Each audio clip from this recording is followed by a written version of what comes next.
good evening, everyone, and a happy flippin' Tuesday. My name is Season Pixels, and you're watching The Breakdown here on Fox Soul D Live, Rumble, X, and YouTube. I got it right that time. Look at me go. We have a big pile of news to get into today, guys. We're looking forward to covering all the stuff. 31 tabs open in front of me. If you guys want the links, you can always go to seasonpixels.wordpress.com. Every single link to every single piece of news that we are about to cover is available in there. And, of course, Restream wants me to log back inside OBS. I absolutely loathe it when it does this shit to me, but just give me a sec, guys. Oh yeah, it's gonna make me do a CAPTCHA and everything. God, this shit sucks ass.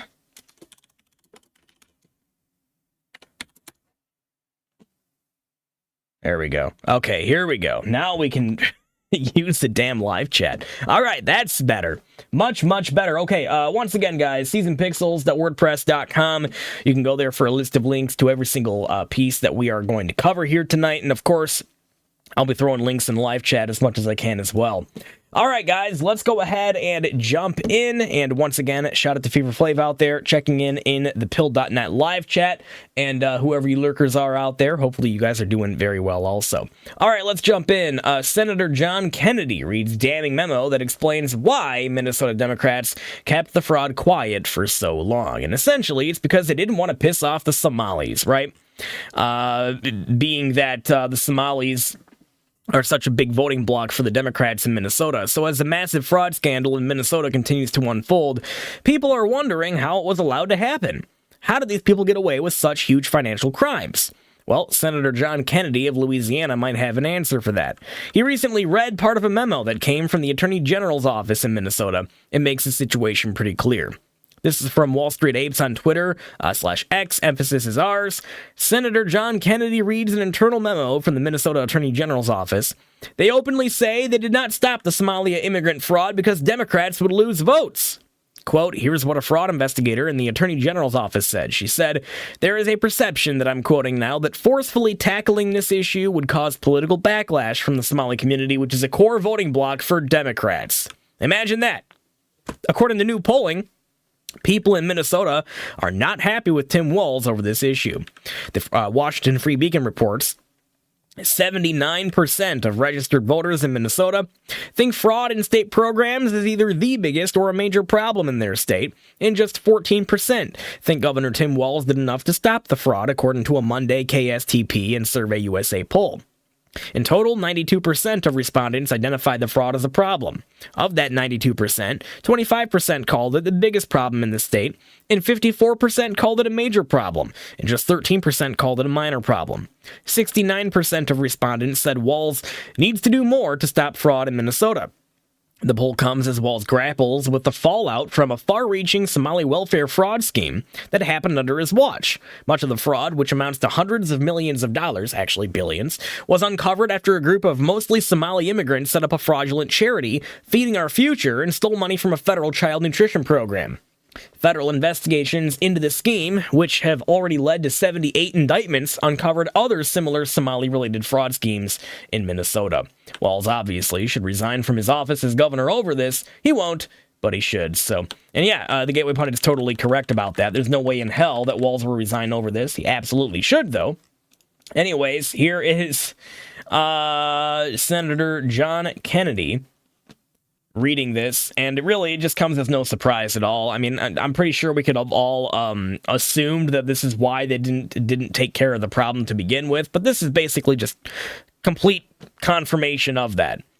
Raid on Antifa out there says, fuck him, fire Tampon Tim and get it over with. I'm right there with you, Raid. I wish that there was a way to force accountability here, but it doesn't really look like there is.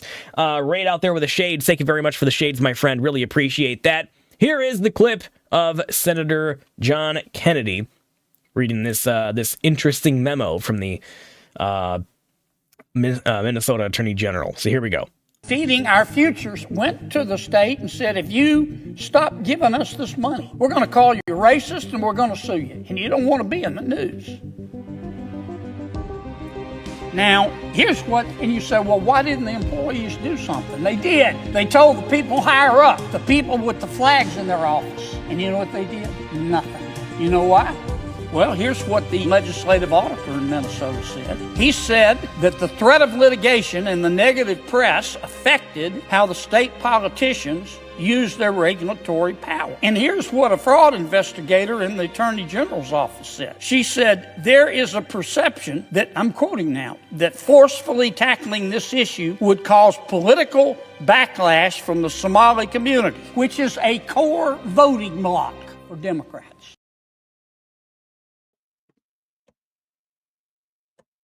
So there it is. Democrats in Minnesota, they allowed fraud. Why? Well, because they knew that if they exposed it, then the Somali community, as it's called in Minnesota, will be angry with them, and they might lose some votes. Absolutely freaking insane. So there it is. Next one here comes from dailycaller.com. Speaking of insane, we have an update on this whack job. The Biden State Department appeared to ignore emails from that would-be Trump assassin, Ryan Routh, or Ruth, however you say his stupid-ass name. So would-be Trump assassin Ryan Routh tried and seemingly failed to get the Biden State Department to aid in his effort to recruit foreign soldiers for the war in Ukraine, emails obtained by the Daily Caller News Foundation show. The records, which were released as a result of a FOIA lawsuit filed by the Center to Advance Security in America, raised questions about who was aware of Ruth's activities, and whether there was any formal attempt to follow up with him. Ruth was convicted for attempting to assassinate President Donald Trump at his West Palm Beach golf course in September 2024, just 2 months after a gunman's bullet grazed Trump's ear at a Butler, Pennsylvania rally. Despite the Department of Homeland Security initiating an effort in 2022 designed to identify Americans who might turn violent after returning from the war in Ukraine, Routh seemingly was not investigated, Politico reported in September 2024. I can't remember if it's Ruth or Routh, guys. It's just confusing the shit out of me. I'll just say Ruth. Ruth self-published a book in 2023 on Ukraine's unwinnable war, which included a line that seemed to tell Iran it was free to assassinate Trump. He was also interviewed in a March 2023 New York Times article about Americans who traveled to Ukraine to volunteer with the war effort. Another American who met Ruth in Ukraine warned U.S. authorities about his threats of violence, informing a Customs and Border Protection official in June 2022 that he was a ticking time bomb, the Wall Street Journal reported in September 2024. Through aggressive FOIA litigation, CASA has uncovered Ryan Ruth's attempts to communicate with the Biden State Department, CASA Director James Fitzpatrick told the DCNF. Several unanswered questions remain regarding these communications, Fitzpatrick said. We still don't know whether the Biden administration responded in any substantive way to Ruth and the contents of those communications. The American people deserve answers here, and CASA will continue to fight through this litigation to shed as much light on Ruth's officials' communications as possible. The State Department and DHS did not respond to requests for comment, but there it is, once again from dailycaller.com. They have more. Ukrainian military units denied any ties to Ruth after he was arrested for attempting to assassinate Trump. In one March 23, 2023 email, Ruth claimed his team was already supplying background checks from the U.S. military through Representative Barry Moore of Alabama, stating there were 5,600 soldiers ready to be transported from Pakistan to a neighboring country of Ukraine and bussed into Ukraine to the front lines to fight. Moore's office said they never provided this assistance to Ruth. A staffer in our D.C. office took a meeting with Ruth after he visited without an appointment and asked to speak with someone, Representative Moore's communications director Benjamin Martin told the DCNF. The staffer determined our office should have no further contact with Ruth and referred him to the State Department for any potential assistance. Congressman Moore has never interacted with Ruth, and our office did not respond to any further outreach. Ruth indicated in a separate email to then-Ambassador Bridget Brink and Defense Attaché Garrick Harmon on October 29, 2023, that one of his associates spoke with a member of the U.S. Embassy staff. Your staff has spoken with Redacted at great length and most recently had a meeting where he was asked to provide the execution details of the project as well as accounting of how funds will be allocated and spent, and he failed to submit those documents to you, Ruth wrote. I can be back in Ukraine at a moment's notice and arrange what you need because Redacted did not fulfill his obligation. He is ashamed to give me any contact information since he dropped the ball. Both emails received an auto-reply. Records released to CASA did not indicate whether any official followed up with Routh or Ruth directly. Ruth's sentencing is scheduled for Wednesday. During his trial, he represented himself and was interrupted numerous times by the judge for veering off topic. Ruth has requested to be imprisoned in a state with assisted suicide. In court filings, he also suggested that he could be traded in a prisoner swap. Do not let me take my own life and have zero benefit for humanity or mankind, he wrote in an October 29th filing. So there it is, guys, once again from dailycaller.com. More about Routh. For some reason, he was trying to get a hold of the Biden administration. And this seems to be while he was doing a bunch of Ukraine-tied shit. So, yeah, just really, really weird indeed. Next one here comes from the National Pulse. FBI emails show Biden DOJ lacked probable cause in the Trump Mar-a-Lago raid. So my question is, when are people going to jail then? That's what I'd like to know, because that's honestly what we need at this juncture. We need people to start going to frickin' prison for what they did. Email communications from the FBI sent to the former Biden government's Department of Justice warning that it lacked probable cause to execute the August 8th, 2022 raid of President Donald J. Trump's Mar-a-Lago residence are set to be turned over to congressional investigators. Reports indicate that Attorney General Pam Bondi and FBI Director Kash Patel as soon as Tuesday will provide the Biden-era emails to the Senate and House Judiciary Committees ahead of a Wednesday deposition of former Biden DOJ Special Counsel Jack Smith. The emails detail the FBI's legal objections to the raid, though Biden DOJ prosecutors decided to proceed regardless. Before the raid, in which the use of deadly force was authorized, the FBI's Washington field office warned federal prosecutors that it does not believe they established probable cause to execute the warrant. Notably, the raid became a significant inflection point just before the 2024 election and subsequently led to 2 federal indictments against President Trump. Jack Smith took over the FBI's classified documents case several months after the Mar-a-Lago raid, ramping up Democrat lawfare efforts against the Republican nominee. Both indictments were ultimately dismissed. Smith is set to be deposed on Wednesday in a closed-door session by the House Judiciary Committee. Congressional investigators are probing the Biden DOJ's prosecutions of President Trump and Smith's actions in the Arctic Frost scandal. The Committee on the Judiciary is continuing to conduct oversight of the operations of the Office of Special Counsel you led, specifically your team's prosecutions of President Donald J. Trump and his co-defendants, House Judiciary Chairman Jim Jordan wrote in the letter accompanying the subpoena sent to Smith 2 weeks ago. Peter Koski, a lawyer representing Smith, indicated he would comply with the subpoena. So there is that, guys, once again from the nationalpulse.com, and hopefully we learned something from that closed-door deposition. I mean, it is a closed-door deposition, right? So it's not like we're going to be able to watch it or anything. But hopefully the House Judiciary Committee will come out and let us know, if they've learned anything new out of that deposition. But certainly, I would kind of expect Jack Smith to either plead the fifth or lie his ass off for that deposition. That's my guess as to what's going to end up happening. But there it is. Kim Iowa out there sharing an X post. Let's see if this is anything important. See if this is something we can put out there like immediately. Yeah, this is interesting. We'll go ahead and talk about this here for a second. House Democrats introduced a resolution to force the U.S. military to stand down against designated terrorist organizations. If you need any more clarification on whose side they're on, look no further. That's Representative Mary Miller saying that. And yeah, this is just absolutely ridiculous. Let's see.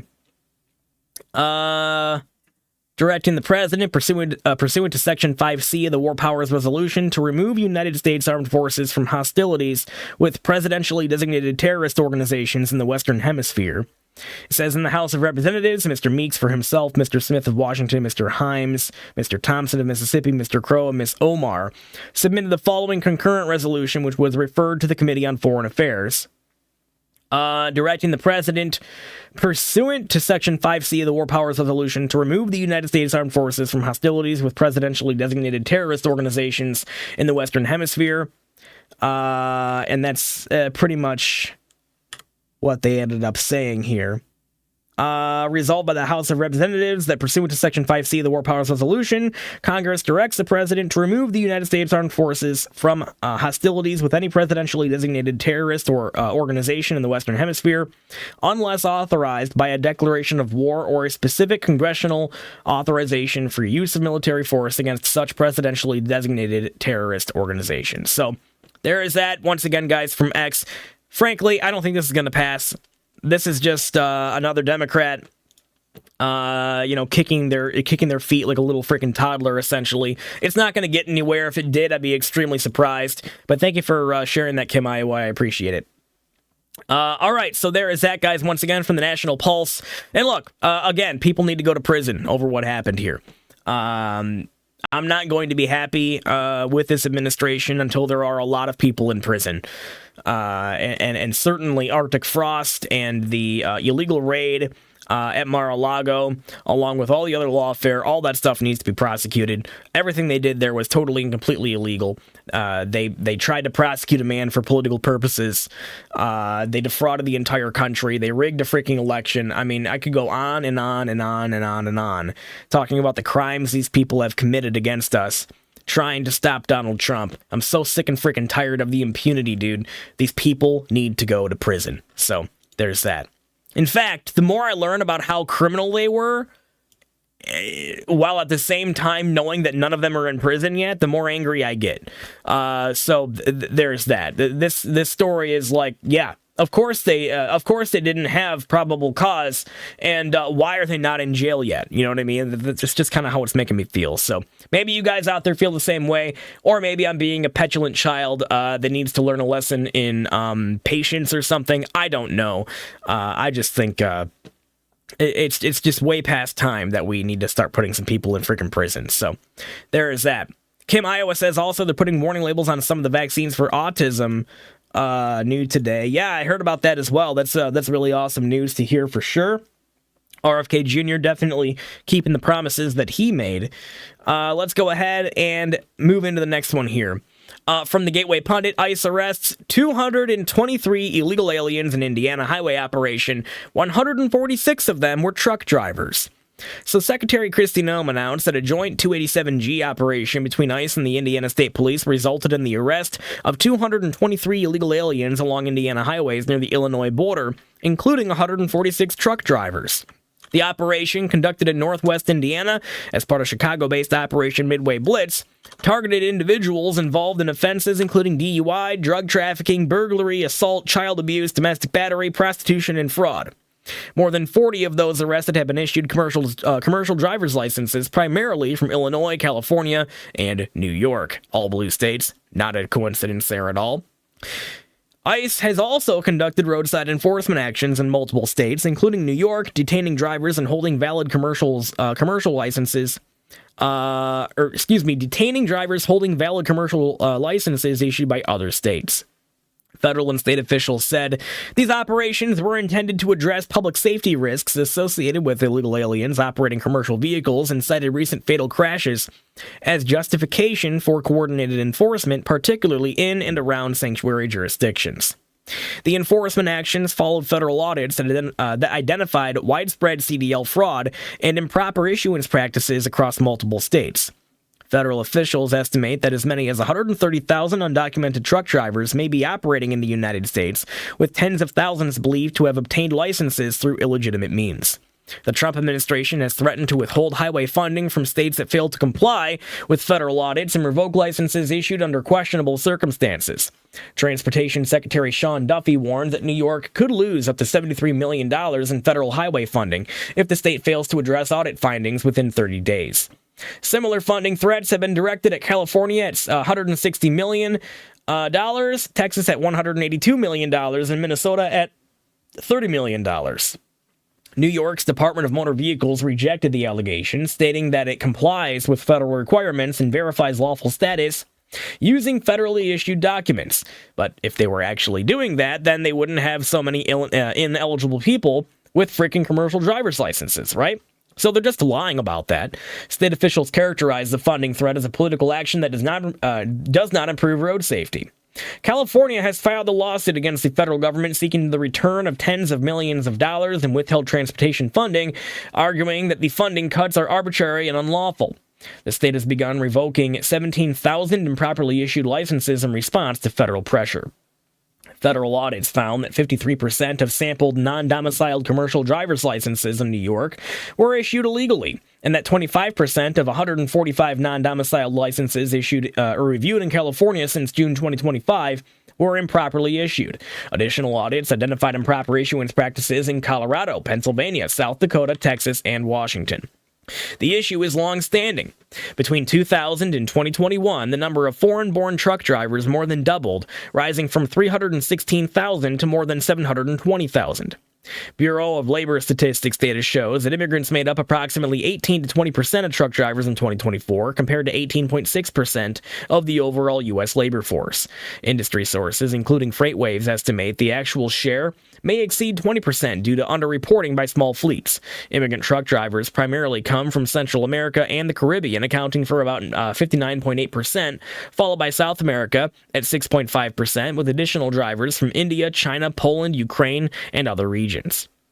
Certain states have especially high proportions of immigrant truck drivers, including California at 46.7%, New Jersey at 40.4%, Florida at 32.2%, and New York at 25.7%. In Houston, nearly 40% of local truck drivers are immigrants, while in the Los Angeles, Long Beach, Anaheim metropolitan area, 52% of truck drivers are foreign-born.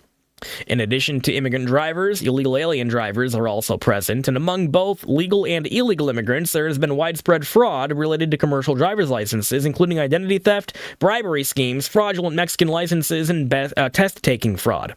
In August 2025, federal authorities charged Flor Consuelo del Carmen Caballero Bernabe, a 55-year-old Peruvian citizen, with using a stolen identity to obtain and maintain a Connecticut commercial driver's license for nearly 25 years. Caballero Bernabe entered the United States in 2000 on a non-immigrant visa and used the identity and social security number of a U.S. citizen born in Puerto Rico to reside, work, and obtain a CDL. The fraud was uncovered in 2022 after the rightful identity holder applied for Social Security disability benefits and learned that someone in Connecticut had been earning income under the same number. Investigators found that Caballero Bernabe used the fraudulent identity to obtain a U.S. passport in 2005, renew it in 2015, and again in 2021 after a legal name and gender change, traveling internationally multiple times. Federal authorities also determined that Caballero Bernabe made false statements on FMCSA medical examination forms to retain the CDL and operated commercial motor vehicles for federally regulated carriers. Washington state regulators uncovered a bribery scheme involving Skyline CDL School, which operated locations in Auburn and Vancouver, and an independent third-party examiner. Investigators found that gold envelopes containing $520 to $530 in cash were mailed via UPS from individuals linked to Skyline, each bundle paperclipped to a note listing the birth date of a student seeking a commercial driver's license. Some drivers never took the test, while others failed to appear on scheduled test days, but still received passing scores. When authorities retested 74 drivers certified by the examiner, 80% failed. The investigation also found that Skyline used unqualified instructors, falsified records, bypassed English language requirements, and failed to document training hours. Washington suspended Skyline's license in December 2024, terminated it in March 2025, and revoked the credentials of 110 drivers, including 102 associated with Skyline. Texas Highway Patrol uncovered large-scale fraud involving counterfeit Mexican licencias federales de conductor, the Mexican equivalent of a CDL, following an increase in commercial vehicles near construction zones after the COVID-19 pandemic. Officers found encampments of 80 to 100 commercial trucks around major Texas cities operated by drivers using digital Mexican licenses, many of whom were from Honduras, Guatemala, El Salvador, and other Central American countries rather than Mexico.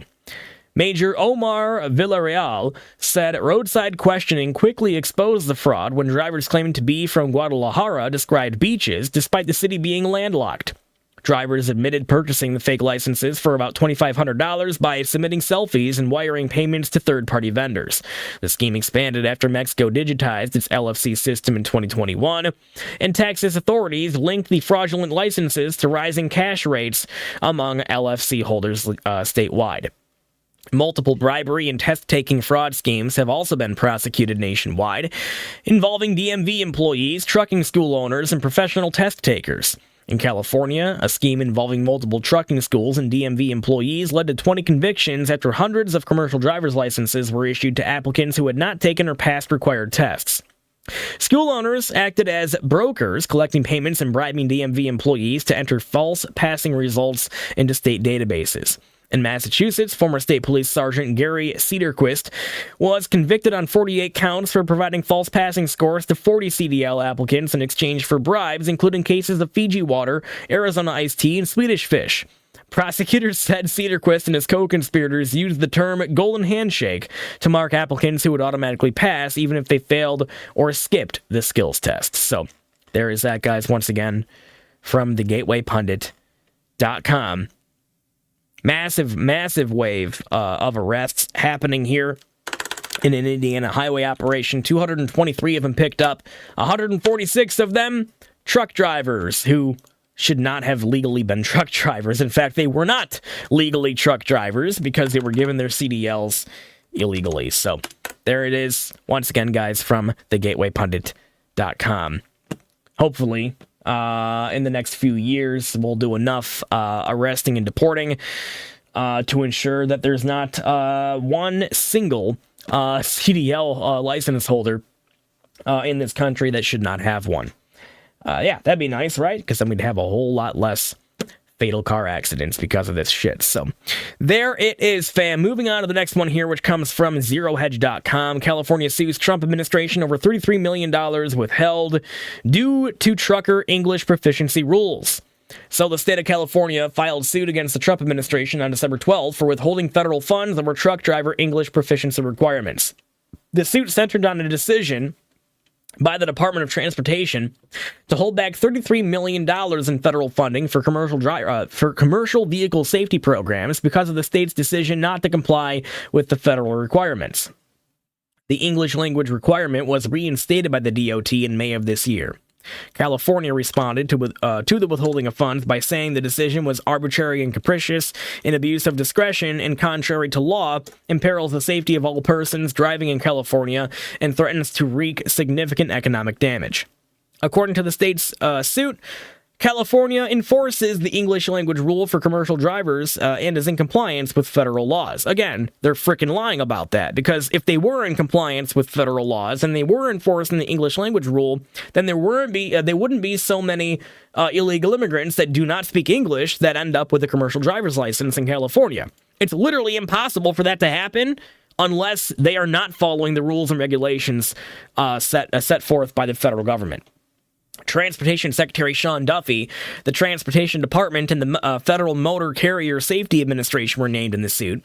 This isn't the only action taken by the administration related to alien truck drivers' presence on the road. In August of this year, Secretary of State Marco Rubio announced that the United States would pause the issuance of worker visas for commercial truck drivers. The Department of Transportation did not immediately respond to the Epoch Times request for comment. The day before the suit, on December 11th, Duffy announced that more than 9,500 commercial truckers were taken out of service for failing English language proficiency checks. We've now knocked 9,500 truck drivers out of service for failing to speak our national language, English, Duffy wrote in a December 10th post on X. This administration will always put you and your family's safety first. The total consists of actions taken since May of this year when the policy was reinstated. America first means safety first, Duffy said in May. Americans are a lot safer on roads alongside truckers who can understand and interpret our traffic signs. This common sense change ensures the penalty for failure to comply is more than a slap on the wrist. Late in November, the DOT warned that Pennsylvania could lose up to $75 million if the state does not immediately revoke the commercial driver's licenses issued to foreign nationals and correct dangerous failures identified in its CDL program. Duffy warned that the DOT found that the state had violated safety regulations by issuing CDLs to foreigners. The California suit comes about 2 weeks after a review by the DOT found that almost half of the truck driving schools in the U.S. were found to be non-compliant with federal guidelines. Around 44% of the roughly 16,000 truck driving schools in the country could be forced to close. Duffy said in a December 1st statement that the Trump administration is cracking down on every link in the illegal trucking chain. Under Joe Biden and Pete Buttigieg, bad actors were able to game the system and let unqualified drivers flood our roadways, Duffy said. Their negligence endangered every family on America's roadways, and it ends today. At the time, 3,000 commercial driver's license training providers had been removed from the Federal Motor Carrier Safety Administration's training provider registry because of violations, and an additional 4,500 training providers were put on notice for possible noncompliance. These centers were closed for falsifying or manipulating training data, failing to meet requirements for curricula, faculty conditions, or instructor qualifications, and failing to maintain accurate documentation or refusing to provide those records during the federal audit. The Trump administration gave the state of New York 30 days to comply with federal rules for non-residents, saying it could lose approximately $73 million in funding. 53% of New York's non-domiciled CDLs were issued unlawfully or illegally, Duffy said in a news conference on December 12th. So there it is, guys, once again from ZeroHedge.com. We'll see what ends up happening in this. I don't think that California really has any merit to stand on here. In fact, in their lawsuit, it appears that they actually lie. So that's quite interesting. But I'll keep you guys updated. It really just depends on what type of court this ends up going into. And it's probably going to be kind of interesting because I have a feeling this is going to end up in a lefty court who's going to rule in favor of California. And then the Trump administration is going to have to appeal it and appeal it and appeal it and appeal it until they get to a court that's not packed with a bunch of far-left Marxist loser ass clowns. So, yeah, I don't know. It's just a feeling I have about this lawsuit. Maybe I'm wrong. Maybe the Trump administration will just win right away. But I feel like, in the end, right, of this whole, whatever this is going to be, I feel like the Trump administration will come out on top. They will win this lawsuit. It just may take a little time, basically, is what I'm saying. So I'll keep you guys updated on that as we move forward. Next one here from the National Pulse. Speaking of shitty judges, Biden judge delays Trump administration effort to restrict SNAP benefits for migrants. So a federal judge ruled on Monday that the U.S. Department of Agriculture must allow states additional time to bring themselves into compliance with new guidance regarding Supplemental Nutrition Assistance Program eligibility. The order follows a coalition of 20 state attorneys general filing suit on November 26th, arguing that the administration failed to provide a legally required 120-day compliance period. The issue centers on guidance issued by the USDA on October 31st, 2025, which would bar SNAP benefit eligibility for certain lawful permanent residents, including refugees and asylum seekers. Notably, the USDA guidance stems from changes to SNAP, also known as food stamps, made under the One Big Beautiful Bill Act, signed into law by President Donald J. Trump on July 4th. Provisions in the law significantly reduce the number of immigrants who can qualify for the supplemental food assistance. States were initially told to comply immediately with the new SNAP eligibility rules or face significant fines. However, after an initial legal challenge, the Trump administration reversed course on December 10th and reinstated eligibility for all lawful permanent residents. Other SNAP restrictions under the One Big Beautiful Bill Act remain in place, and the USDA continues to contend that the compliance grace period ended on November 1st. In his ruling, U.S. District Court Judge Michael Simon Kasubai, a Biden appointee, agreed with the 20 state attorneys general, ruling that the USDA's position was unlawful and inconsistent with past practices. The ability to provide compliance in the time period in which they were forced to by virtue of the guidance contributed to an erosion of trust, Judge Kasubai wrote, extending the grace period to April 9th, 2026. So there it is, guys, once again from the nationalpulse.com. This is not, stopping a Trump administration policy. It's more delaying it, so it's not as bad as many other rulings out there, but still, just another thorn in the side of President Trump as he tries to reform things and get things done. So there it is, guys, once again from the nationalpulse.com.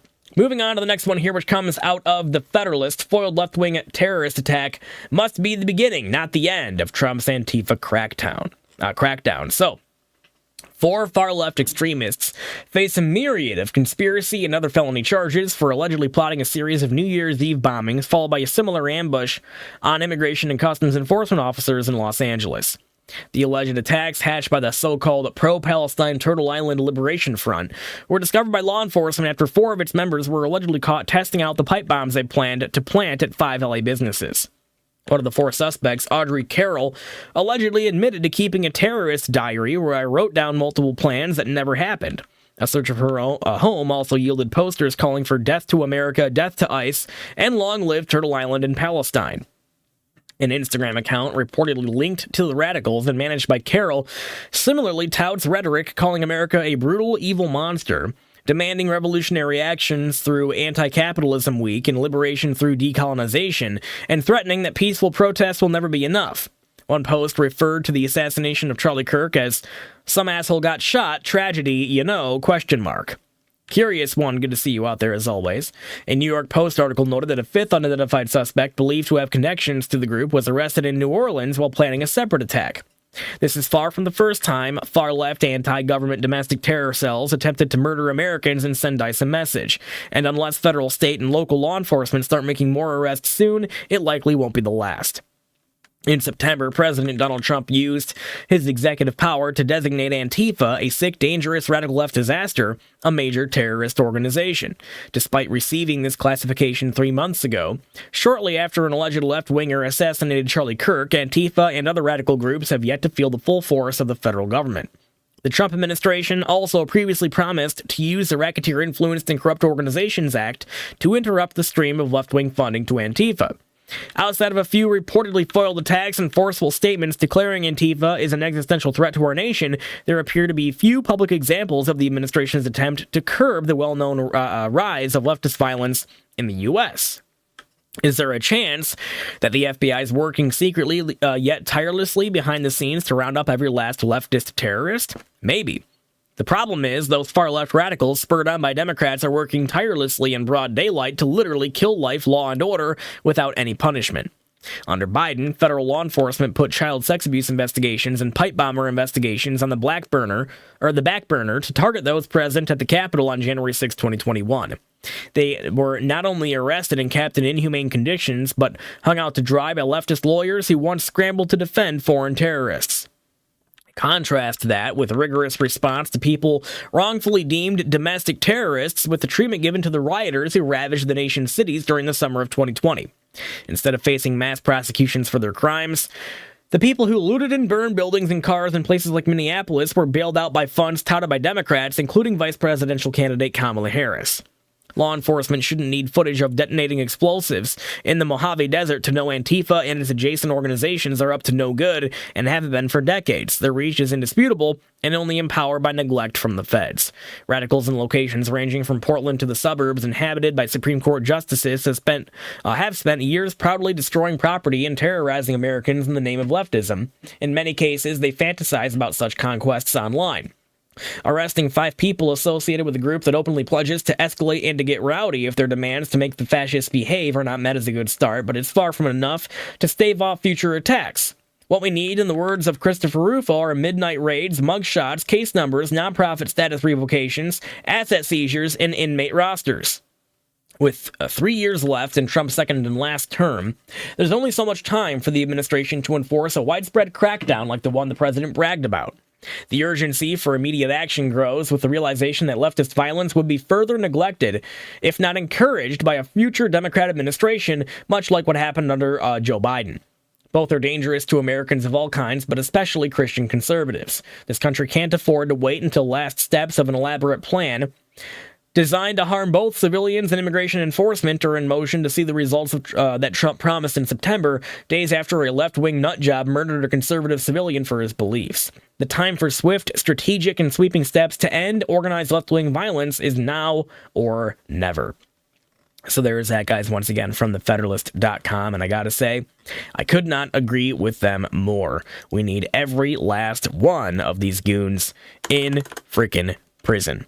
So there is that, once again, from the Federalist. Moving on to the next one here, which comes straight out of Daily Caller. Let's see what they have to say. Accused lefty extremist texted the FBI snitch about terrorist diary. Quote, LMAO, I have to get rid of that. Some more details on this insane, I don't know, left-wing, terrorist that ended up having their plans foiled, thank God. Belushi out there raiding the channel. Thank you very much for the raid, Belushi. I really appreciate that. Leftists charged in a suspected bombing plot in California allegedly told an undercover FBI informant of their radical intentions several times before their Friday arrest, even mentioning a terrorist diary, court records show.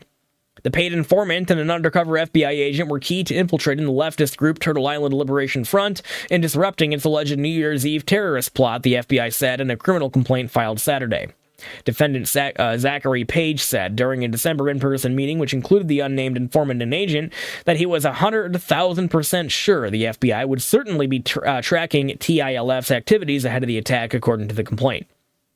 I kind of had this notebook where I wrote down multiple plans that never happened or got delayed, Audrey Carroll, another of the 4 TILF defendants, allegedly said in a December 10th text to the informant on Signal.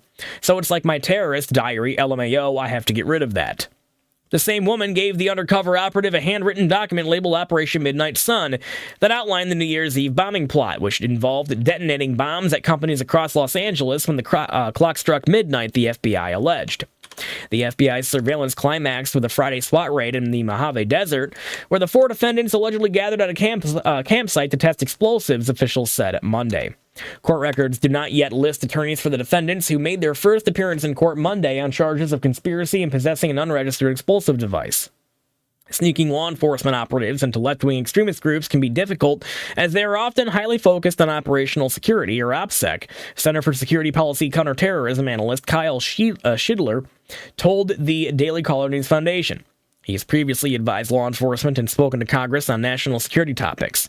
The amount of time these groups spend thinking about what they call security culture is significant, Schidler said. They provide education on identifying potential infiltrators in addition to avoiding technical surveillance.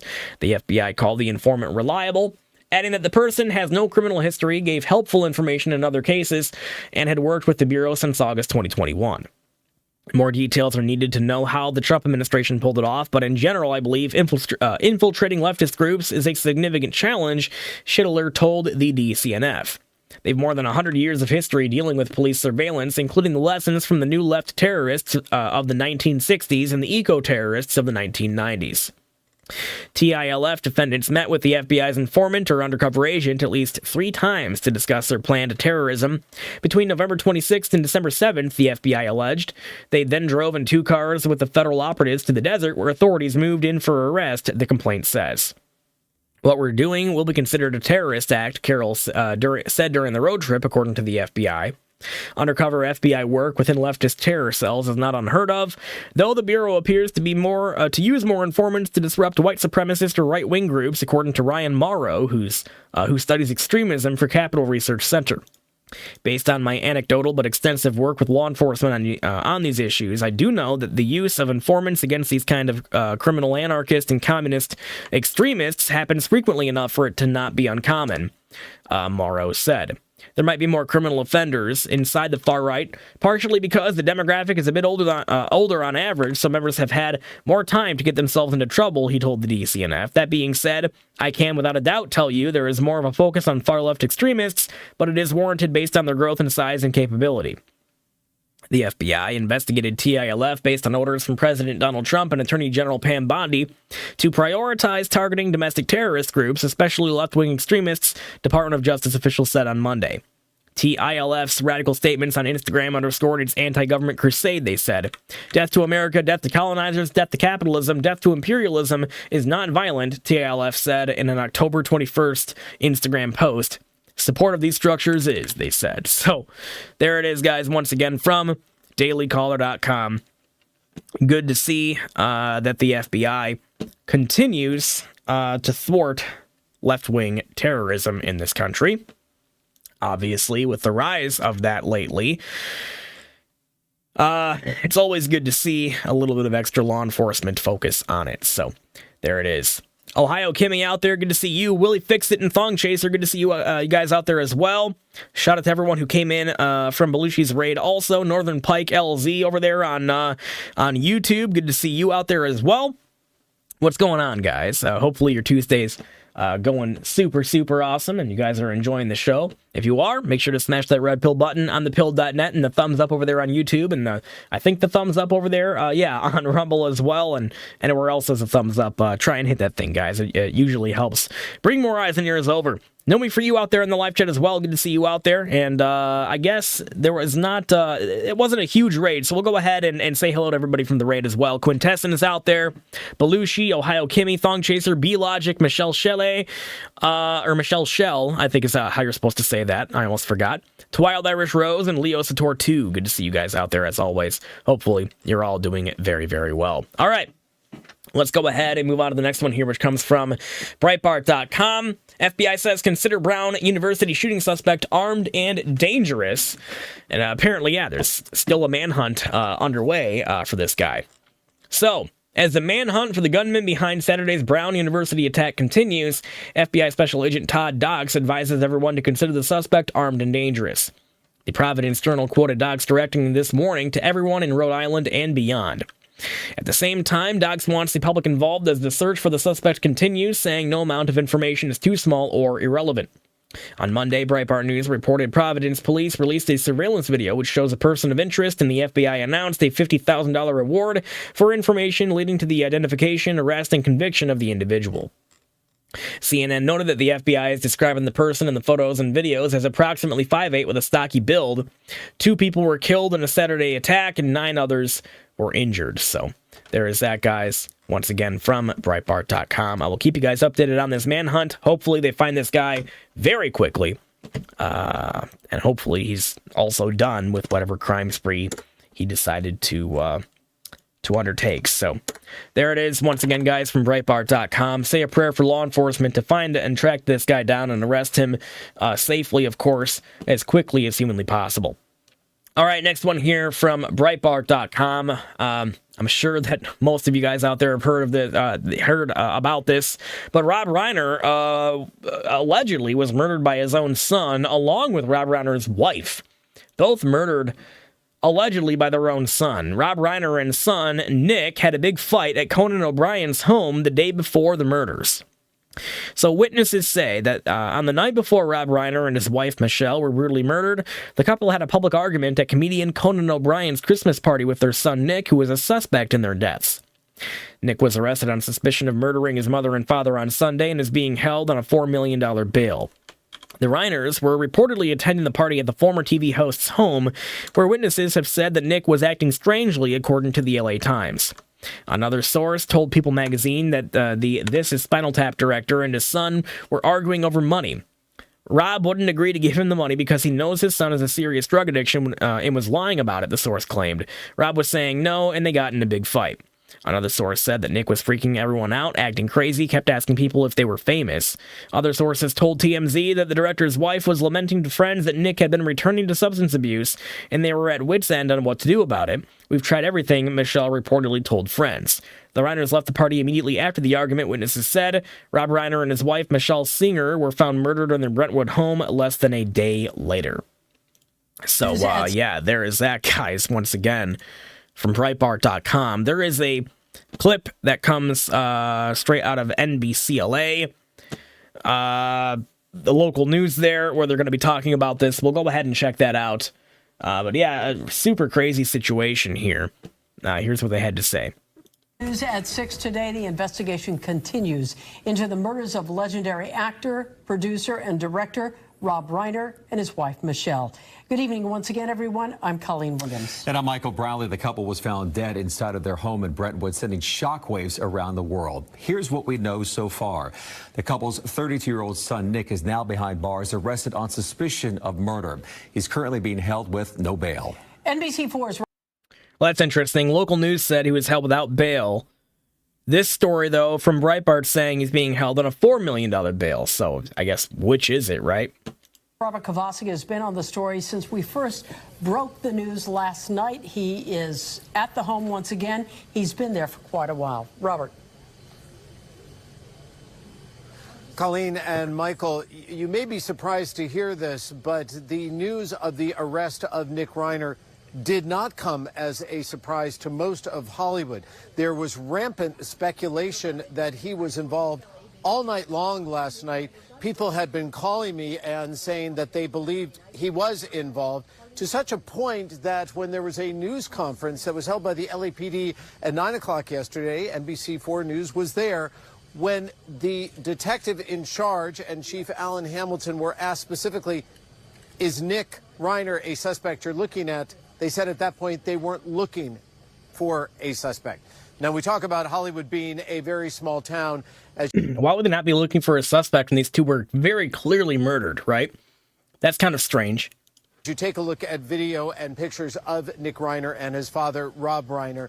we can tell you that in this small town, there was a very big party on Saturday night. That's the Conan O'Brien Christmas party on Saturday. It's an annual event, apparently very well attended. Now, throughout the day on Sunday, once news of the murders broke, people were telling me, and NBC News has confirmed otherwise, that there was a fight between a father and son there, that Nick Reiner was acting strangely, and that Rob Reiner and Michelle Reiner had apparently expressed to people at the party that they were concerned about their son. So what led to his arrest? And you may be wondering then, why wasn't it more immediate? Well, we asked the LAPD that last night, and the LAPD explained to us that they needed a search warrant to enter the property after officers initially went there and discovered 2 bodies inside here in Brentwood. When they received that search warrant, it seemed like that's how they got the green light.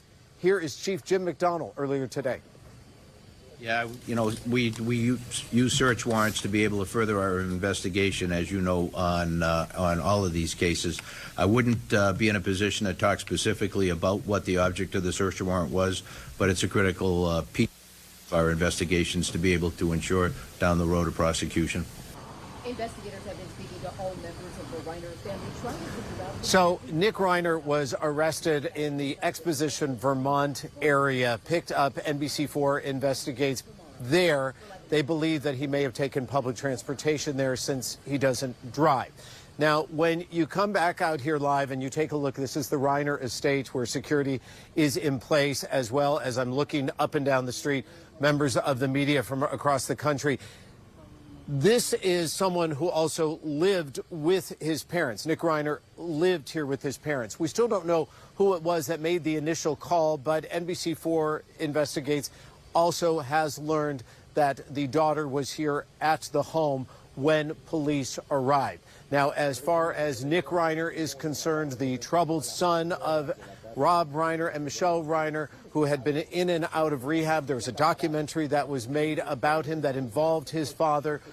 NBC4 has now confirmed that he remains isolated from other prisoners. He's not in general population. He is under a video watch. Yeah, they've got him under suicide watch, essentially. And I'm sure they're trying to keep him away from other inmates for other reasons. If you will, Colleen and Michael, mean that everything he does is being watched and monitored on video. He is not in the prison system per se. He is in a medical ward in the prison system. And Nick Reiner right now remains behind bars without bail. When we see you tonight at 7. Again, they say in the clip here that it's without bail. In the story, they say it's $4 million bail. Reaction to the death of Rob and Michelle Reiner that is still reverberating around the world. I'm Robert Kovacic here in Brentwood. Let's go back to you. Robert, thank you. Rob Reiner's passion outside of filmmaking was the community and really the culture around it. A progressive political activist, he was a major fundraiser for Democrats at the state and the national level. He was also a passionate defender of marriage equality alongside Governor Newsom. I was out there feeling a little alone doing same-sex. So there's that. Once again, guys, from Breitbart.com. We have more on this from JoeHoft.com. Able Child's Sheila Matthews shares that Rob Reiner's son shot up antidepressant Wellbutrin and more. So Sheila Matthews from Able Child reports that Rob Reiner's son shot up the antidepressant Wellbutrin and more. The Gateway Pundit reported that actor-director Rob Reiner and his wife Michelle were found dead in their home with knife wounds on Sunday, as first reported by TMZ. People was first to report that Reiner's son Nick killed his parents. Reiner was open about his son's drug addiction and made a movie about the family's experience with his drug problem. According to the New York Post, the son, Nick Reiner, has been charged with murder. The couple's daughter, Rami, reportedly found the couple in their home with their throats slashed. The New York Post reported Rob Reiner's troubled son, Nick, has been charged with murder after allegedly fatally stabbing the famed director and his wife, Michelle, at their Los Angeles home, law enforcement sources said Monday. Nick Reiner, 32 years old, who spent years in and out of rehab for drug addiction, is in custody on $4 million bail, Page 6 confirmed. He was detained Sunday night after police discovered the director of The Princess Bride and his longtime spouse had been hacked to death in their mansion, the sources said. Sheila Matthews was on the War Room on Monday to discuss the case of Reiner's death. She shared that we learned that Rob Reiner's drug addict son shot up Wellbutrin, an antidepressant routinely given to kids in state care. No doubt the younger Reiner also used other drugs. Matthews goes on to discuss how the behavioral health industry is fully embedded with the government and provides no exit plans for those drugged up with big pharma meds. Sheila's observations and other cases in the news are equally startling. Here's Sheila's discussion with Steve Bannon on this enormous underreported topic. We'll go ahead and check that out here in a second. Sheila is the co-founder of Able Child and has been reporting on Big Pharma's hold over the pharmaceutical industry for decades. So there is that, guys, once again from joehoft.com. Now, I don't know if if this dude was like tweaking the hell out, and that's why he allegedly murdered his parents. I don't know if you can even tweak out on Wellbutrin. Like, I've been prescribed Wellbutrin in my life when I was in, like, I don't know, middle school or something, junior high, high school.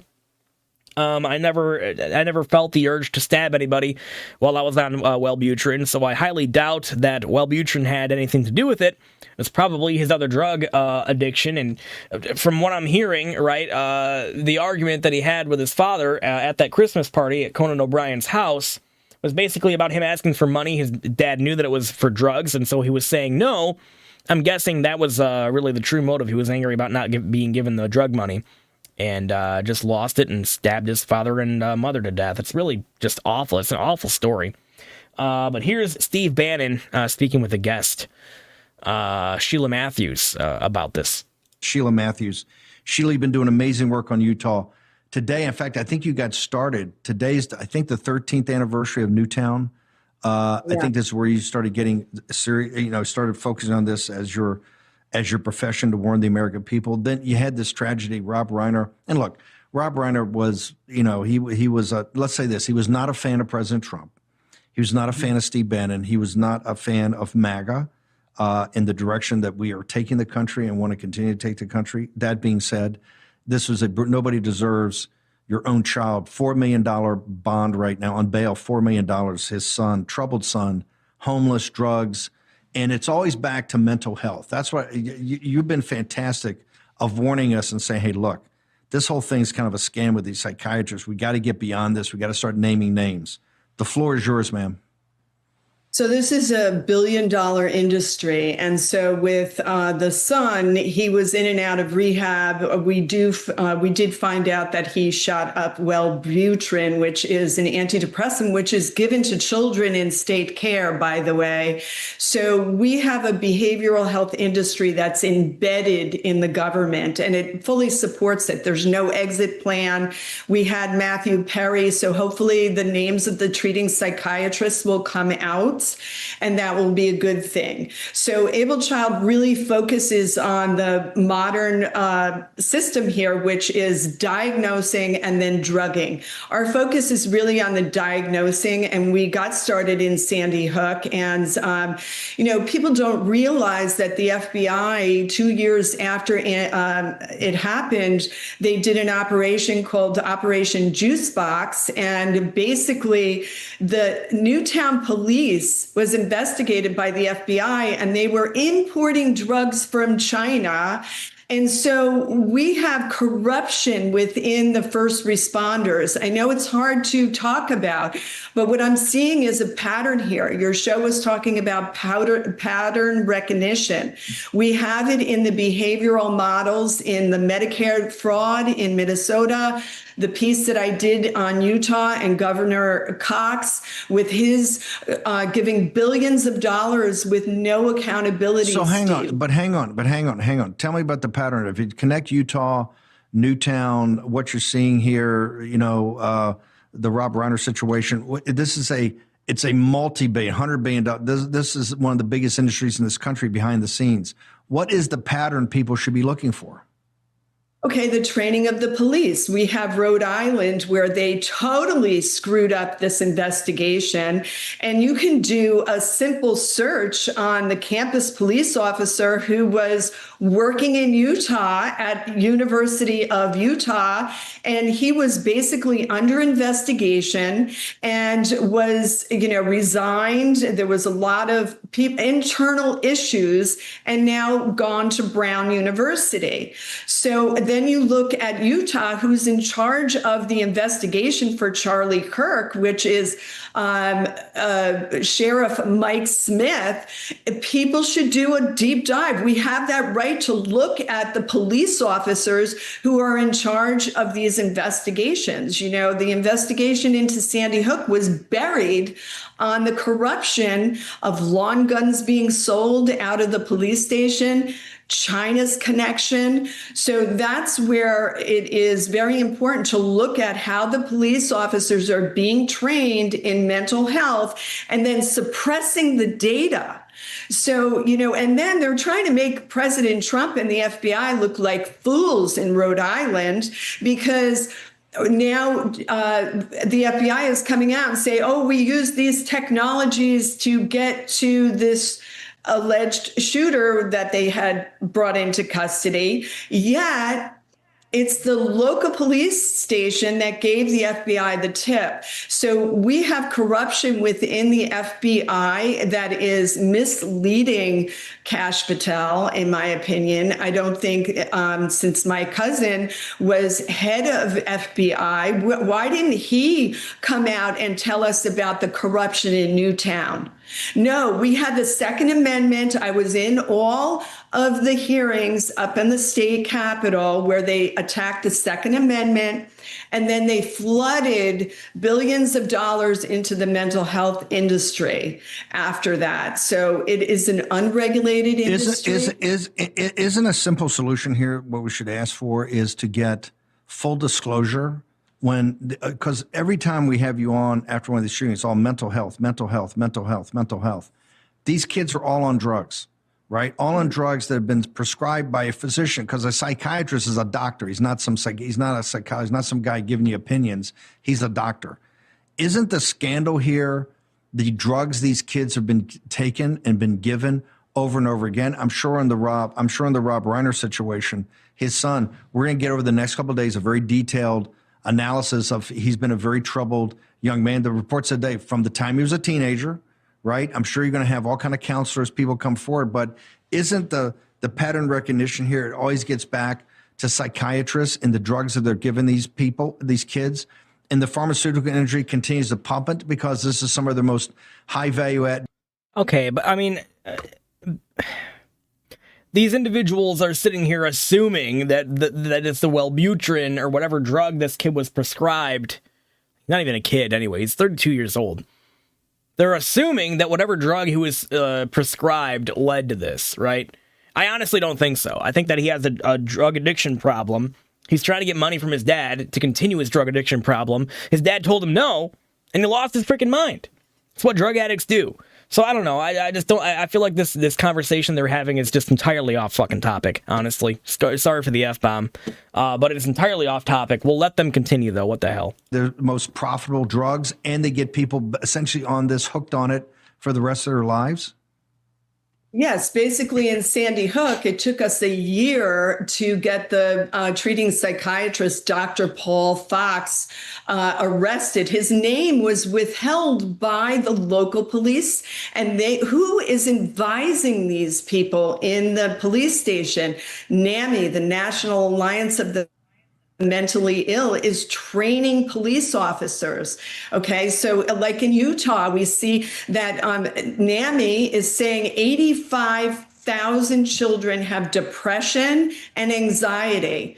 Well, the audit done on Governor Cox's Medicare grade, that a whole audit done on him said it's a D. It's almost an F. He's failing it. And where are these 85,000 thousand children in the state of Utah. Are they being groomed, okay, by behavioral health vendors or providers in the state and put on multiple drugs? This is a network, just like Sandy Hook was, of a corruption within the first responders and the behavioral health system. So we have a crisis here. So yes, the treating psychiatrist's name needs to be put out there immediately. Hang on 1 second. I'm going to hold you through the break. By the way, so 13. All right, so there's that. If you guys want to continue on with that clip, you certainly can. Here is the link that goes right to that. I just feel like they're being off topic here. They don't know that you know the medications he was prescribed had anything to do with the murders that took place. They don't know that. It really feels like they're just jumping to that conclusion. So I feel like that's just, you know, it's not fair of them to jump to that conclusion and try and shoehorn this conversation about Big Pharma in here as it relates to what happened with Rob Reiner and his wife. I think it's just way too soon to be to jump to any conclusions like that. So I don't know. Just thought that I'd include the story at least to give you guys a little bit more context. Try to give you guys as much information about this as possible, but there it is. All right, next one here comes from Breitbart.com. Nick Reiner kept on suicide watch and held without bail on suspicion of murder. So Nick Reiner, son of director Rob Reiner, is now being kept on suicide watch while being held without bail on suspicion for the murder of his mother Michelle and his father. As Breitbart News reported, acclaimed actor-director Rob Reiner, maker of such timeless classics like Stand By Me, The Princess Bride, and When Harry Met Sally, was found dead in his Brentwood home alongside his wife Michelle. Both had wounds that were consistent with a knife, with reports later indicating that their throats were allegedly slit. Hours later, Reiner's son Nick was taken into custody by authorities on suspicion of murder. Though his bail was initially set at $4 million, it was later revoked, and he has since been placed on suicide watch. Per TMZ, Nick Reiner is on suicide watch after being arrested on suspicion of murdering his parents, Rob and Michelle Reiner, TMZ has learned. Law enforcement sources tell TMZ Nick is on suicide watch and in administrative segregation at Twin Towers Correctional Facility in LA while he's being held without bail. Nick struggled with drug addiction and mental health issues throughout his life, attending rehab as many as 17 times. On Saturday, friends of the Reiners saw them in a heated argument with Nick at Conan O'Brien's Christmas party that disturbed those in attendance. They had an argument at Conan's holiday party, and Rob had been telling people that they're scared for Nick and scared that his mental state was deteriorating, a lifelong family friend told the New York Post. A neighbor also said Nick Reiner had been badly addicted to a combo of opiates and heroin. Yeah, when you're addicted to a combination of opiates and heroin, that addiction will make you do crazy freaking shit. Aside from Nick, the Reiners are survived by their daughter, Rami, and their other son, Jake. During his 10-year marriage to actor-director Penny Marshall, he also adopted her daughter, Tracy, whom Marshall had age 19 while in a previous marriage. Industry colleagues, friends, and family of Reiner mourned his tragic passing on Monday. So there it is, guys, once again from Breitbart.com. And, of course, I will keep you guys updated on all the other details coming out about this shocking event. It really is quite shocking. Next one here comes from justthenews.com. MIT professor killed after shot at home, according to the university. So another just, like, this is just freaking crazy. Why are so many people, like, being murdered in the United States? Something has gone awry. And, of course, this happened in Brookline, Massachusetts, which I believe is pretty damn close to Boston, right? Subpack Vet says, while it may be circumstantial, it is a common denominator and must be discussed and investigated, in my honest opinion. I do not disagree there, Subpack Vet. I just felt like they were jumping to the conclusion that was absolutely what led to what happened with Reiner, or with the Reiners. I don't think that that's a fair assessment to make yet. I think they were jumping the gun, which is why I decided to just kind of move on from their conversation. But I do agree that it is a problem and it does need to be investigated. I just think that it cheapens the discussion around it and almost delegitimizes the issue when people jump to conclusions and like falsely attribute certain things to some other issue that they've just been harping on a bunch, which Steve Bannon's been bringing that lady on, harping about Big Pharma a lot the past couple of years. So it kind of makes it look like they've just like jumped on that opportunity, to harp about Big Pharma by jumping to that conclusion. That's why I felt that way. But I agree with you. It is something that should absolutely be looked into. Just fairly, right? Next one here from Just the News. MIT professor Nuno Loureiro died on Tuesday night after he was shot at home in Brookline, Massachusetts on Monday night, according to the university. Loureiro, 47 years old, was a nuclear science and engineering professor from Portugal and director of MIT's Plasma Science and Fusion Center, CBS News reported. Police officers responded to a call about gunshots at an apartment on Gibbs Street at about 8:30 p.m. on Monday, a Brookline police spokesperson said. A victim was located who had been shot multiple times, Brookline Police Deputy Superintendent Paul Campbell told WBZ-TV. Loureiro was taken to a Boston hospital by ambulance where he died Tuesday morning. Authorities did not say if they are looking for a suspect, and Campbell said no one is in custody. This is an active and ongoing homicide investigation, Norfolk County District Attorney Michael Morrissey's office said in a statement. Our deepest sympathies are with his family, students, colleagues, and all those who are grieving, an MIT spokesperson said in a statement. Focused outreach and conversations have taken place within our community to offer care and support for those who knew Professor Loureiro, and a message will be shared with our wider community. So there is that, guys, once again from justthenews.com. What I want to know is, like, why did this occur? Like, why did he have a beef with somebody, or was this just a simply a burglary gone awry or something? Like, what the hell happened here? Why did this MIT professor end up getting shot dead at his home near Boston, Massachusetts? I guess if we end up getting an answer on this, I will certainly let you guys know this week. Next one here comes from DailyWire.com. And this is a little bit of a, honestly, frustrating story today. Something that could have been completely avoided by Susie Wiles not doing a interview with freaking Vanity Fair. Like, she should have told Vanity Fair to F right off. So anyway, Susie Wiles slams Vanity Fair over disingenuously framed hit piece. White House Chief of Staff Susie Wiles issued a scathing statement Tuesday in response to a forthcoming Vanity Fair profile of President Donald Trump's cabinet, a story replete with unflatteringly close-up photos of top Trump officials and surprisingly candid statements from Wiles herself. The article, published early this morning, is a disingenuously framed hit piece on me and the finest president, White House staff, and cabinet in history, Wiles wrote Tuesday in response to an excerpt of the piece published in the New York Times. Significant context was disregarded, and much of what I and others said about the team and the president was left out of the story. I assume, after reading it, that this was done to paint an overwhelmingly chaotic and negative narrative about the president and our team, Wiles added. The truth is, the Trump White House has already accomplished more in 11 months than any other president has accomplished in 8 years, and that is due to the unmatched leadership and vision of President Trump, for whom I have been honored to work for the better part of a decade. None of this will stop our relentless pursuit of making America great again. Vanity Fair story is written by Chris Whipple, who claims to have interviewed Wiles amid each moment of crisis throughout Trump's second administration. The publication describes the story as an unflinching, up-close look at power and peril. Of all the insights that Whipple gained from his interviews with Wiles, the Vanity Fair writer focuses on the most sensational pieces of their conversations. Trump, she told me, has an alcoholic's personality. Vance's conversion from Never Trumper to MAGA acolyte, she said, has been sort of political. The vice president, she added, has been a conspiracy theorist for a decade. Russell Vought, architect of the notorious Project 2025 and head of the Office of Management and Budget, is a right-wing absolute zealot. When I asked her what she thought of Musk reposting a tweet about public sector workers killing millions under Hitler, Stalin, and Mao, she replied, I think that's when he's microdosing. She says she doesn't have first-hand knowledge. Whipple later elaborates that Wiles is comparing Trump's aggression and strong personality to that of an alcoholic whose personality is exaggerated when they drink, explaining that Trump, who is sober, operates with a view that there's nothing he can't do, nothing, zero, nothing. The piece includes a number of other candid comments from Wiles that are making headlines. There's no client list, and it sure as hell wasn't on her desk. Wiles is quoted saying of Pam Bondi's handling of the Epstein files, and regarding Ghislaine Maxwell's transfer to a minimum security prison, the president was ticked, the president was mighty unhappy. I don't know why they moved her, neither does the president. She also reportedly said the president's attitude towards Venezuela, He wants to keep on blowing boats up until Maduro cries uncle, and people way smarter than me on that say that he will.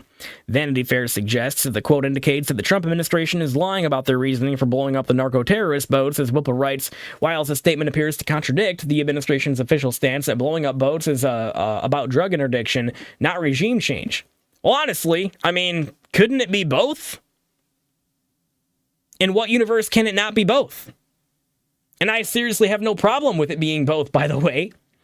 On Elon Musk's dismantling of USAID, Wiles reportedly told Whipple no rational person could think the USAID process was a good one. Nobody. And as for Musk himself, Whipple writes that when he asked Wiles about one of Musk's more controversial social media posts, she responded, "I think that's when he's microdosing," allegedly saying he's an avowed ketamine user. When the New York Times asked her about this statement, she reportedly responded, "That's ridiculous. I wouldn't have said it, and I wouldn't know." White House Press Secretary Carolyn Leavitt was quick to defend her colleague on Tuesday, tweeting in support of Wiles and the work she has done. Chief of Staff Susie Wiles has helped President Trump achieve the most successful first 11 months in office of any president in American history, Leavitt wrote. President Trump has no greater or more loyal advisor than Susie. The entire administration is grateful for her steady leadership and united fully behind her. Her show of support was echoed by other current and former Trump administration officials, including Harrison Fields, who formerly served as a White House spokesman. "I served under 3 chiefs across 2 Trump administrations, and without a doubt, Susie Wiles has led the most effective, efficient, and unified White House and administration, second to none," he said in the next post. Her service to the president is selfless, and her mandate to serve is rooted in allegiance to God, the president, and the millions of Americans who elected him.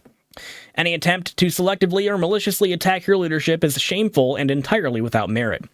Office of Management and Budget Director Russ Vought, whom Wiles mentioned in her interview as a right-wing absolute zealot, similarly praised Wiles, saying that she is an exceptional chief of staff. "I have had the privilege of working in President Trump's White House for every single minute of his 2 terms, he said in a Tuesday Morning Post. "Let me be very clear. It has never worked this well or been more oriented towards accomplishing what he wants to accomplish. And more in my portfolio, she is always an ally in helping me deliver for the president, and this hit piece will not slow us down." So there is that, guys. Once again, from DailyWire.com. Honestly, I'm very much wondering, like, how much of this is fake news and how much of it is actually real. From Vanity Fair, I don't think Susie Wiles would be so stupid as to say some of these things. So it's just, I don't know, like as far as Occam's razor goes, right? Like I'm just inclined to not believe this. Stacks out there with the shades. Thank you very much for the shade, Stacks. As always, I really appreciate that. And Spaz Oyeti out there with the shades as well says, "Let me see them." Thank you very much, Spaz Oyeti, for the shades. I really appreciate that. And here they come, dropping right on to my face, my friend. Once again, guys, I really appreciate the support thus far. We're at 12% to the goal for the day. We just got a big raid as well from Woke Societies out there. Scott, thank you very much for the raid, my friend, if you're out there. And welcome to everyone coming in from Woke Societies. Hopefully you guys out there are having a fantastic Tuesday. Catgul88 says, obvious hit piece, TDS infected libtards. Yeah, 1000%. However, what I will say, I haven't heard anyone deny that Susie Wiles did the interview. So Susie Wiles should not have done the interview. And the Federalist kind of slaps her on the wrist in one of the stories that we have today. And I got to say, I agree with them. Like, she just should not have done it. And then this hit piece wouldn't have existed in the first place. I don't know. It's like, what was she thinking, right? But anyways, here we go from the Gateway Pundit. White House Chief of Staff Susie Wiles responds with fire after far-left's Vanity Fair alleges she made shocking remarks about Trump, Vance, and others in the Trump administration during an interview. And again, if Vanity Fair is super far left, why the hell did she agree to do an interview with them? Really stupid move. White House Chief of Staff Susie Wiles has responded after conducting an interview with a far-left outlet that says she made shocking remarks about her boss and the rest of Team Trump. As the Gateway Pundit readers know, President Trump chose Wiles as his chief of staff due to her savvy as a political operative. Due to her savvy as political operative, a perceived longtime loyalty to him. Good job, Gateway Pundit. That sentence made absolutely zero grammatical sense. Congratulations. You made me sound like an absolute retard on my show, Gateway Pundit. Really appreciate that one. Yep. Just so you guys know, as the Gateway Pundit readers know, President Trump chose Wiles as his chief of staff due to her savvy as political operative. Here's what it actually should say. Due to her savvy as a political operative and her perceived longtime loyalty to him. There we go. Fix the article for you guys on the Gateway Pundit. Good Lord. Did they ever, proofread anything before hitting post? Ever? Anyways, during her talks with far-left Vanity Fair, Wiles allegedly described Trump as having an alcoholic's personality. Yes, she supposedly compared her boss to a drunkard when he has never had a sip of alcohol in his life. But there's more. Vanity Fair claims she went on to reportedly call the brilliant Vance a conspiracy theorist for more than a decade who converted to Trumpism based on pure politics rather than principle. By reportedly making these remarks about Vance, she is also essentially calling Trump a sucker. Vanity Fair then says Wiles continued to burn the house down by calling White House Budget Director Russell Vought a right-wing zealot and Elon Musk a drug addict or avid ketamine user. She also reportedly slammed AG Pam Bondi for mishandling the Epstein files, which actually is fair criticism. Wiles also supposedly ripped Secretary of State Marco Rubio, calling him a custodian, and Elon Musk for the shuttering of maybe the most corrupt government agency, USAID. She added, I think anybody that pays attention to government and has ever paid attention to USAID believed, as I did, that they do very good work. Susie Wiles has responded with fire on X, calling the article a disingenuously framed hit piece. The article published early this morning is a disingenuously framed hit piece on me and the finest president, White House staff, and cabinet in history. Significant context was disregarded, and much of what I and others said about the team and the president was left out of the story. I assume, after reading it, that this was done to paint an overwhelmingly chaotic and negative narrative about the president and our team. The truth is the Trump White House has already accomplished more in 11 months than any other president has accomplished in 8 years, and what is due to the unmatched leadership and vision of President Trump, and for whom I have been honored to work for the better part of a decade. None of this will stop our relentless pursuit of making America great again. While Wiles deserves the benefit of the doubt, here is one question that deserves an immediate answer. Why the hell did she agree to give an interview to Vanity Fair to begin with? And yeah, thank you to them for asking that question. I feel like that's the question we're all asking today, because this just seems like completely avoidable and just ridiculous. Like, why are you wasting time anyways talking to frickin' Vanity Fair of all people? I just don't get it. I really don't. It's very confusing. Very confusing indeed. Raid says, yeah, I've been saying that the Gateway Pundit was a clown show for years, man. Like, here's the thing about the Gateway Pundit, and somebody blue-pilled you for that. I feel bad for that, because honestly, guys, the Gateway Pundit, they're great. Like, their heart's in the right place. They cover the right stories, but they really need to work on their quality, man. They don't proofread any of their articles. They're full of copied and pasted freaking, double copied and pasted paragraphs. Misspellings, grammatical mistakes, incorrect links. You name it, guys. They need to do some proofreading on their articles before they publish them. It makes them look incredibly unprofessional and incredibly tabloidy when their articles are full of such low-hanging fruit type of errors, man. So yeah. Raid on Antifa says they can't proofread for shit. Honestly, Raid, I don't think they do. I don't think they even try to proofread their stuff to begin with, because if they did, then a lot of this stuff wouldn't make it through. I honestly think that, the Gateway Pundit, their main philosophy is, we gotta be first, or no one's gonna click our shit. And so they just push their shit out there, as quickly as humanly possible. And that's why you see the spelling errors and everything else. Are they using AI, says Senior Pollo? I don't think so. None of their stuff reads like it was written by AI. And frankly, if it was written by AI, it wouldn't have so many problems than it is. AI is actually pretty good at writing, better than the Gateway Pundit at writing. No, I think they just rush their shit. They don't proofread anything. They don't double check to make sure it's all good. They just go ahead and publish it. So, yeah. Anyways, next one here comes out of thefederalist.com. Checking up on the gold pills here. Andy Joanne out there with a very generous shades. Thank you very much for the shades, my friend. I really appreciate that. That brings us to 16% of the goal for the day. And a boneless chicken out there with a can. Thank you very much, a boneless chicken for the can. As always, I really appreciate that as well. And there it is, pouring itself out right on the stream. Thank you guys so much for the gold pill support thus far. I really appreciate all of you guys out there. Let's go ahead. Putsy Woo says, if I made such basic mistakes in my work, I'd be fired. Yeah, 100%. Honestly, I feel like, writing for the Gateway Pundit guys would probably be like the easiest job in the freaking world. I could probably spend like 2 hours a day writing for the Gateway Pundit and getting away with like unbelievably bad writing errors. And it would be like the easiest job in the world. The people that write for the Gateway Pundit guys, they have a great freaking life. Or at least, I imagine they have a great freaking life. So there's that. Polly9363 out there with a very generous ship. My goodness, thank you very much for the ship there. Really appreciate that. And there it is, sailing on by, making its way to the Foxhole Dock. I was going to get up and bandage my pinky, guys, because take a look at that. Yep. Hangnail did that, but it's dried. So we're just going to go ahead and ignore it and continue with the news, shall we? Over at thefederalist.com, we have our next story here. Susie Wiles should go back to not talking in public. Yeah. Probably a good idea here. Good advice from the Federalist to Susie Wiles. For years, President Trump's 2024 campaign manager and now White House Chief of Staff Susie Wiles had said next to nothing in public, and now we know why. There was apparently always a high risk she would make a complete fool out of herself, her boss, and most offensively, all of his supporters.